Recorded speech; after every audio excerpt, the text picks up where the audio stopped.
நமக்கெல்லாம் உண்மையான கடவுள் யாருன்னு தெரிஞ்சுக்கிறது ரொம்ப அவசியமா இருக்குங்க.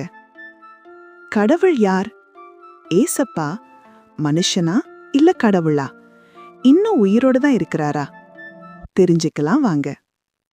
ஒரு நாள் யதார்த்தமா பைபிளை படிக்கும்போது சில வசனம் மூலமா ஏசப்பா பேசினாருங்க. என்ன பேசினாருன்னு பாப்போம் வாங்க. ஆரம்பத்துல வார்த்தை இருந்துச்சு. அந்த வார்த்தை கடவுள்கிட்ட இருந்துச்சு. அந்த வார்த்தை கடவுளாவும் இருந்துச்சு. யோவான் 1:1 அந்த வார்த்தை யாருனோ அந்த வார்த்தை நமக்கு என்ன சொல்ல வருதுன்னு தெரியுமாங்க? பார்க்கலாம் வாங்க. அந்த வார்த்தை தான் பரிசுத்த ஆவியா கன்னி மரியாள் மேல இறங்கி மனுஷனா பிறந்துச்சுங்க. லூக்கா 1:35 அந்த வார்த்தை மாம்சமாவும் கிருபையாவும் சத்தியமாவும் நிறைஞ்சி நமக்குள்ள வாசம் பண்ணுச்சு. அவரோட மகிமைய பார்த்தோம். அது பிதாவுக்கும் ஒரே பேரானவரோட மகிமைக்கும் ஏத்த மகிமையாவே இருந்துச்சுங்க. யோவான் 1:14 ஆபிரகாம் உருவாவத்துக்கு முன்னே நான் இருக்கிறேன் அப்படின்னு ஏசப்பா சொல்லியிருப்பாருங்க. யோவான் 8:58 இம்மானுவேல், அதுக்கு கடவுள் நம்மோட இருக்கிறாருன்னு அர்த்தம்ங்க. மத்தேயு 1:23 நாம எதிர்பார்க்கிற சந்தோஷ பாக்கியமாவும் பெரிய தேவனாவும் நம்மோட இரட்சகராவும் இருக்கிறாருங்க. தீத்து 2:13 நானும் பிதாவும் ஒன்னா இருக்கிறோம். யோவான் 10:30 இத சொன்னது யாருன்னு நமக்கு வசனம் சொல்லுதுங்க. ஏசப்பா தானுங்க. இன்னும் சில வசனங்களை பார்க்கலாம் வாங்க. ஏசப்பா பிலிப்புவை பார்த்து, இவ்ளோ காலம் நான் உன்னோட இருந்தும் நீ என்ன அறியலையா? என்ன கண்டவன் பிதாவை கண்டான்னு இருக்க, பிதாவை எங்களுக்கு காட்டுங்கன்னு நீ எப்படி சொல்றன்னு கேட்டாருங்க.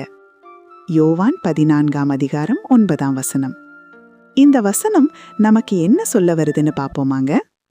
கடவுளை காட்ட வந்ததும் ஏசப்பா தான், கடவுளும் ஏசப்பா தான்னு சொல்லுதுங்க. தோமா என் ஆண்டவரும் என் தேவனும் அப்படின்னு யோவான் 20:28 சொல்லியிருப்பாருங்க. தோமா ஏன் அப்படி சொன்னாருன்னு தெரியுமாங்க? தோமா ஏசப்பாவோட பயணித்த 12 சீசன்ல ஒருத்தருங்க. ஏசப்பாவோட உண்மையை கண்டதுனால அப்படி சொன்னாருங்க. கடைசியா 3 வசனத்தை பார்க்கலாம் வாங்க. அவருக்குள்ள கடவுளோட செயல் முழுசா செயல்பட்டுச்சு. கொலோசையர் 2:9 நான் இறந்துட்டேன், ஆனாலும் எல்லா காலத்திலும் உயிரோடு இருப்பேன். சாவுக்கும் பாதாளத்துக்கும் சாவி எங்கிட்ட தான் இருக்கு. யாரால அப்படி சொல்ல முடியும்னு கொஞ்சம் யோசிச்சு பாப்போமாங்க. கடவுளால தானுங்க. அப்ப அத சொல்றாருன்னா சொல்றவர் தானுங்க கடவுளா இருக்க முடியும். வெளிப்படுத்தின விசேஷம் 1:18 நாம உண்மையை தெரிஞ்சிக்க புத்திய தந்தாருனோ, புத்திய தந்தவருக்குள்ள இருக்கிறோனோ, அவரே உண்மையான கடவுள்னோ, இன்னைக்கும் உயிரோடு இருக்கிறாருனோ 1 யோவான் 5:20 நமக்கு சொல்லுதுங்க. இப்படியாக ஏசப்பா ஒரு நல்ல ஆசானாகவும் ஒரு தீர்க்கதரிசியாகவும் உலகிற்கே ஒரே உண்மையான கடவுளாகவும் இருக்கிறாருனோ நமக்கு தெளிவா எடுத்து சொல்லுதுங்க.